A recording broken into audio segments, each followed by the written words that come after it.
Hello everyone, चलिए हम lecture को आगे बढ़ाते हैं और देखते हैं कि आगे क्या करना है। तो हम यहाँ पे देखेंगे नेक्स्ट टॉपिक जो अपना है वो एटॉमिक नंबर। और एटॉमिक नंबर जो है बेटा वो इंडिकेटेड बाय जेड। जेड से हम इसे इंडिकेट करते हैं। So this is the indication. जैसे अगर आपको याद हो तो हमने आपको 1 to 30 एटॉमिक नंबर याद करने को कहा था। बोला था कि आप जरूर 1 to 30 एलिमेंट्स याद कर लेना सो दैट आपको उसके सिंबल भी याद हो जाएं, उसके एटॉमिक नंबर भी याद हो जाएं। तो यानी कि Z आपको याद होना चाहिए। अब मैं इस स्टेज पे हूं कि आपको Z जरूर याद होना चाहिए, Z का वैल्यू आपको जरूर पता होना चाहिए। मैं ये एक्सपेक्ट करके चल रहा हूं बेटा। ओके, तो अब हम आगे बढ़ते हैं। तो कैसे आखिर एटॉमिक नंबर का कॉन्सेप्ट कैसे आया, है ना। तो सबसे पहले हेनरी मोजले ने 1913 के आसपास में, है ना, उन्होंने एक एक्सपेरिमेंट करा। किसने करा? हेनरी मोजले ने। हेनरी मोजले। सो हेनरी मोजले ने एक एक्सपेरिमेंट करा और वो एक्सपेरिमेंट क्या था आइए मैं आपको बताता हूं। उन्होंने क्या करा कि एक लेड बॉक्स बनाया ऐसा, और उस लेड बॉक्स में क्या करा कि कुछ इस तरीके का सेटअप उन्होंने तैयार कर दिया। अब वहां पे उस समय जितने भी एलिमेंट्स डिस्कवर्ड हुए थे, जो एलिमेंट्स उस समय थे डिस्कवर्ड हुए थे, उन सभी एलिमेंट को एक एक करके बारीकी से यहाँ पे रखा जाने लगा और यहाँ से हाई स्पीड इलेक्ट्रॉन को बम्बार्ड कराया जाने लगा, है ना। यहाँ से इलेक्ट्रॉन को, हाई स्पीड इलेक्ट्रॉन को यहाँ से बम्बार्डिंग करवाया जाने लगा। बम्बार्डिंग कहने का मतलब है इसमें हीटिंग करने लगा, है ना, फेंक के मारना कहते हैं ना जिसे। तो यहाँ पे फेंक के इसे बार बार इलेक्ट्रॉन फेंक के इसे हाई स्पीड इलेक्ट्रॉन को यहाँ से बम्बार्ड करवा रहा था। एक टर्मिनोलॉजी में यूज कर रहा हूँ, बम्बार्डिंग मतलब इसको फेंक के मारना, आप समझ लीजिए सिंपल से लैंग्वेज में। जब इसको फेंक के मारता है ये, तो क्या होता है बेटा कि यहाँ पे जो इनका जो रेशियो होता है, जो यहाँ पे न्यूक्लियस में प्रोटॉन एंड न्यूट्रॉन होते हैं, उनके रेशियो जो होते हैं वो गड़बड़ हो जाते हैं। ठीक है, रेशियो उसका बिगड़ जाता है। उस रेशियो को ठीक करने के लिए जो प्रोटॉन एंड न्यूट्रॉन का रेशियो जो गड़बड़ होता है, उसको सुधारने के लिए ये कुछ रेडिएशन रेडिएट करता है। जब वो उसको फिर से ठीक करता है, सुधारता है, तो रेडिएशन एमिट करता है और वो रेडिएशन जो होता है वो एक्सरे के फॉर्म में ये रेडिएशन एमिट करता है बेटा। तो एक्सरे के फॉर्म में रेडिएशन एमिट करता है। अब हम यहाँ पे इस तरीके से देख सकते हैं कि ये जो एक्सरे के फॉर्म में एमिट हुआ है, तो इसी एक्सरे के फॉर्म में यहाँ पे बताया जाता है कि ये डायरेक्टली प्रोपोर्शनल था एटॉमिक नंबर के, यानी कि अंडर रूट फ्रीक्वेंसी, है ना, is directly proportional to the Z. जितना ज्यादा फ्रीक्वेंसी होगा, इस जो रे यहां से आ रहा है, जितना ज्यादा फ्रीक्वेंसी होगा उतने ही ज्यादा एटॉमिक नंबर होगी। जैसे मान लीजिए अब आप जितने भी एक्सपेरिमेंट किए होंगे, उस एक्सपेरिमेंट के बेसिस पे हो सकता है कि हाइड्रोजन की जो वैल्यू आई होगी, फ्रीक्वेंसी की जो वैल्यू आई होगी हाइड्रोजन के लिए, वो कम आया होगा, है ना, स्मॉल आया होगा। अब क्या हुआ होगा, जैसे ही हीलियम मूव किए तो हो सकता है कि म्यू का वैल्यू और बड़ा हो गया होगा, थोड़ा सा इससे बड़ा हो गया होगा, है ना, बिग, इससे थोड़ा बड़ा। और अगर हम बात करें लिथियम की तो इससे और बड़ा, है ना, लार्ज, इससे और बड़ा। इसी तरीके से बेरिलियम तो इससे और बड़ा। तो यानी कि जैसे जैसे एटॉमिक नंबर बढ़ता जा रहा है बेटा, हम कहते हैं कि फ्रीक्वेंसी के बेसिस पे उसको अरेंज किया गया है।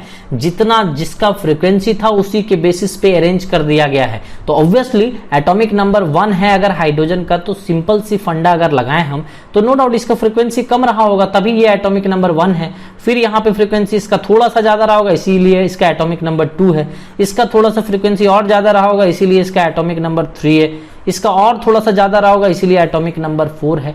जैसे जैसे आप बढ़ते चले जाएंगे फ्रीक्वेंसी बढ़ता चला जाएगा, और एक समय आएगा कि जब आप 83 और ग्रेटर देन 83 की बात करने लग जाते हैं आप, जब कि 83 की ग्रेटर देन बात करने लग जाते हैं, इससे भी आगे चले जाएंगे तो एमिट तो करेगा फ्रीक्वेंसी, वहां से हार्मफुल रेडिएशन एमिट करना स्टार्ट कर देता है बेटा। कैसा करता है? हार्मफुल रेडिएशन एमिट करना स्टार्ट कर देता है, जिसके कारण आपको ये पता चलता है कि आपको जैसे ही इसके कांटेक्ट में आएंगे तो आपके स्किन पे बुरा असर डालता है। हो सकता है बहुत ज्यादा हार्मफुल रेडिएशन रहा तो कैंसर भी हो सकता है ना, स्किन डिजीज हो सकते हैं और आप मौत भी हो सकती है इसी कारण से। तो इसीलिए हम कहते हैं कि ये रेडियो एक्टिव एलिमेंट है। रेडियो एक्टिव एलिमेंट का मतलब होता है रेडियो एक्टिव एलिमेंट। सो रेडियो एक्टिव एलिमेंट का मतलब होता है हार्मफुल रेडिएशन एमिट करने वाला एलिमेंट, है ना। तो इस तरीके से आप दिमाग में रख सकते हैं। तो एक रिलेशन अपने पास आ गया क्या कि under root frequency is directly proportional to the atomic number. जितना ज्यादा एटॉमिक नंबर है उतना ही ज्यादा फ्रीक्वेंसी है उसका। इसी एक्सपेरिमेंट के बेसिस पे, जो कि हेनरी मोजले ने ये एक्सपेरिमेंट करा था, और यहाँ पे आप देख सकते हैं मैंने सेटअप पूरा बता दिया। ये लेड बॉक्स है ना, इसी लेड बॉक्स के अंदर रख करके एलिमेंट को एक एक करके और इस तरीके से देखा गया। तो आपको पूछा जाएगा तो ये एक्सपेरिमेंट एक्सरे एक्सपेरिमेंट होगा बेटा, ठीक है, क्योंकि यहाँ पे एक्सरे एमिट हो रहा है, in the form of x-ray हो रहा है, और इसकी फ्रीक्वेंसी यहाँ पे देखा जाता है directly proportional to the Z. तो आई थिंक ये एक्सपेरिमेंट आपको समझ में आ गया होगा। अब मैं एक रिलेशन बताता हूं सो दैट आप बड़े आसानी से किसी भी एलिमेंट के बारे में कुछ दिया जाए तो आप इजीली डिटरमाइन कर सकें। तो चलिए मैं वो चीज़ बताता हूं आपको कि कैसे आप समझेंगे। तो सबसे पहली कि एक रिलेशन देख लीजिए for any neutral atom, for any neutral atom आप क्या देखेंगे कि for any neutral atom we can write Z equal to P equal to E, where Z is atomic number, Z is atomic number and P is proton and E is electron। अब ऐसा question आपको दे दिया गया, एक relation आपको ये पता चल गया कि कभी भी जितना एटॉमिक नंबर होगा किसी भी एलिमेंट का, हम कहेंगे उतने ही प्रोटॉन्स हैं उसके पास, हम कहेंगे उतने ही उसके पास इलेक्ट्रॉन है। So what do you mean by neutral atom? बेटा न्यूट्रल कहने का मतलब है कोई भी एलिमेंट है उसके ऊपर में ना ही किसी भी तरह का पॉजिटिव चार्ज होना चाहिए और ना ही किसी तरह का नेगेटिव चार्ज होना चाहिए। यानी कि कोई भी एलिमेंट है उसके ऊपर में कोई चार्जेस नहीं होनी चाहिए। चार्जेस क्या होता है आगे चल करके मैं दिखाऊंगा कि किसी भी एलिमेंट में चार्ज कैसा होता है। हो सकता है 1+, 2+, 3+ या 1-, 2-, 3- ऐसा हो सकता है चार्जेस किसी एलिमेंट के ऊपर में, लेकिन ये फॉर्मूला सिर्फ उसके लिए वैलिड है जो न्यूट्रल एटम है बेटा। अब यहाँ पे कुछ एलिमेंट्स को लेकर के मैं एग्जांपल दे करके आपको बताता हूँ। फॉर एग्जांपल अभी मैंने थोड़ी देर पहले बोला कि हाइड्रोजन का एटॉमिक नंबर 1 है, यानी कि Z का वैल्यू एटॉमिक नंबर को हम किससे इंडिकेट कर रहे हैं? Z से। तो यहाँ पे atomic number of hydrogen is 1, so we can write Z equal to P equal to E, यानी कि हाइड्रोजन के पास एक एटॉमिक नंबर अगर है तो उसके पास एक प्रोटॉन भी है और एक इलेक्ट्रॉन भी है। तो आई थिंक आपको समझ में आ गया होगा। इसी तरीके से कोई भी एलिमेंट आप ले लीजिए, आप एल्यूमिनियम ले लीजिए। एल्यूमिनियम का एटॉमिक नंबर है बेटा 13, सो 1 3 13 आपको याद कर लेना है, एकदम बहुत इंपॉर्टेंट है। सो 1 3 13 हो गया। 13 के लिए अगेन आप लिखिए Z equal to P equal to E, because neutral atom है, इसके ऊपर में कोई चार्ज नहीं है, यहाँ पे है ना, कोई चार्ज नहीं है। तो यहाँ पे आप लिख सकते हैं कि 13 एटॉमिक नंबर है तो 13 प्रोटॉन होगा और 13 इलेक्ट्रॉन भी होगा, सभी बराबर होंगे, ठीक है। कोई भी एटम ले लीजिए आप, मान लीजिए कि आप ले लेते हैं क्लोरीन। सो क्लोरीन का एटॉमिक नंबर 17 होता है। अगेन फार्मूला अप्लाई करिए, Z equal to P equal to E apply करिए तो आपको फिर से मिल जाएगा, क्या बताइए? सो यहाँ मिल जाएगा 17 is equal to 17 atomic number है तो अपने पास 17 प्रोटॉन होगा और यहाँ पे 17 इलेक्ट्रॉन भी होगा, ऐसा। तो इजीली आप डिटरमाइन कर सकते हैं। कभी भी कोई पूछ ले आपसे कि बताइए कि कितना एटॉमिक मतलब इसमें कितने इलेक्ट्रॉन्स हैं, इसमें कितने प्रोटॉन्स हैं, कैलकुलेशन में किसी भी तरीके से आपसे पूछा जा सकता है। तो बड़ी इजी तरीके से आप आंसर कर सकते हैं कि किस तरीके से प्रोटॉन है और इलेक्ट्रॉन है। मैं इसके आगे वाले टॉपिक में कुछ और चीज आपको एक बढ़िया सा चीज सिखाऊंगा कि न्यूट्रॉन की कैलकुलेशन कैसे की जाए। तो आई थिंक ये वाला पार्ट आपको क्लियर हो गया होगा। अब देखिए एटम का स्ट्रक्चर अगर आप बनाएंगे बेटा, तो यहां पे एटम का स्ट्रक्चर इस तरीके से बनाते थे, ठीक है, ऐसा। अब आपको तो मैंने पहले ही कह दिया है कि न्यूक्लियस में कौन रहता है, बताइए, न्यूट्रॉन प्लस प्रोटॉन, और इसको कलेक्टिवली न्यूक्लियॉन्स कहते हैं। याद रखिएगा, this is very very important. Collectively इसको हम न्यूक्लियॉन्स भी कहते हैं। जब न्यूट्रॉन एंड प्रोटॉन को एक साथ बोला जाए तो कलेक्टिवली इसको क्या कहते हैं, न्यूक्लियॉन्स, जो कि न्यूक्लियस में रहता है यहाँ पे दोनों साथ में। इसीलिए हम कहते हैं समटाइम्स बहुत जगह टर्मिनोलॉजी यूज की जाती है न्यूक्लियॉन्स, और इलेक्ट्रॉन्स यहाँ पे भरे रहते हैं, है ना, सेल में भरे रहते हैं। तो ऐसे करके आप समझ सकते हैं। चलिए नेक्स्ट, अब हम अगली कहानी की बात करते हैं, दैट इज एटॉमिक मास की। यानी कि आपने सबसे पहले अभी तुरंत देख लिया एटॉमिक नंबर के बारे में। अब मैं आपको मास नंबर के बारे में बताता हूं। Mass number,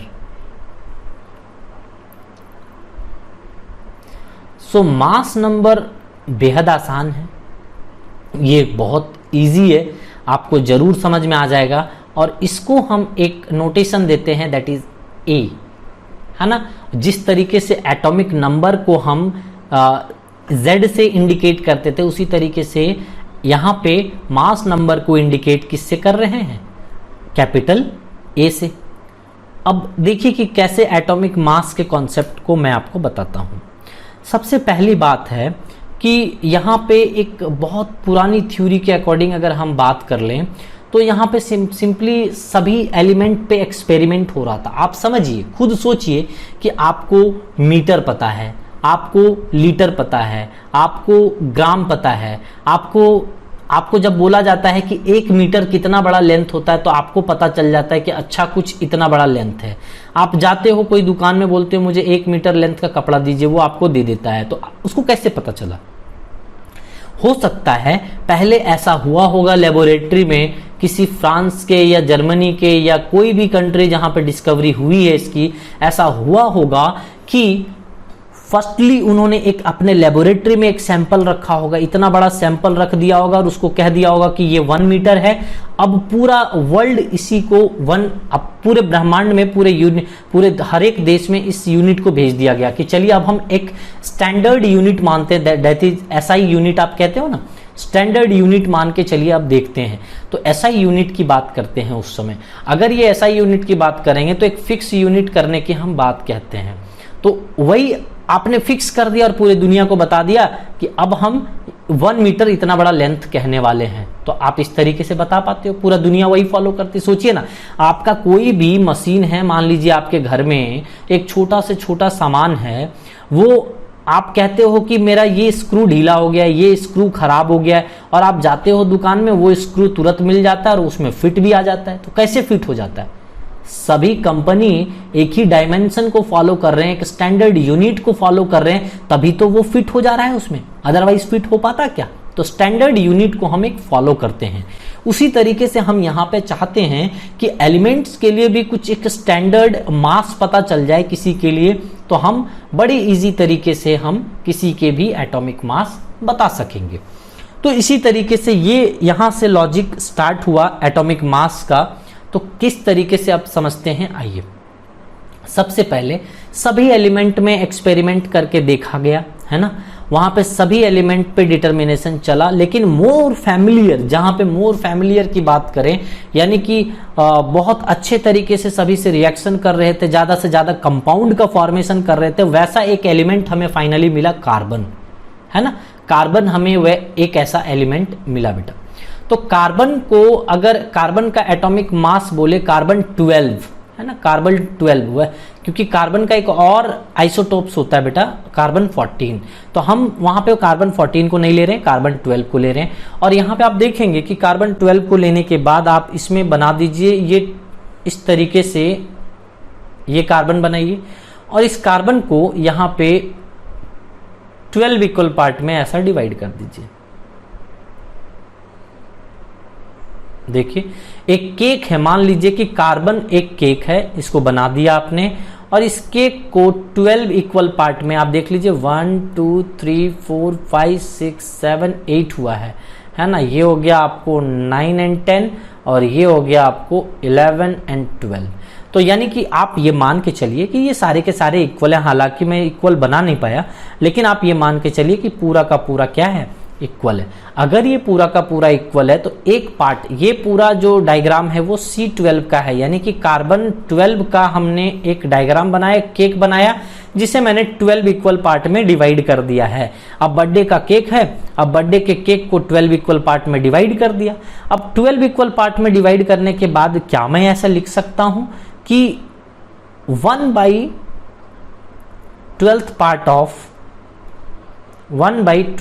part of C12, ऐसा तो कह ही सकते हैं बेटा।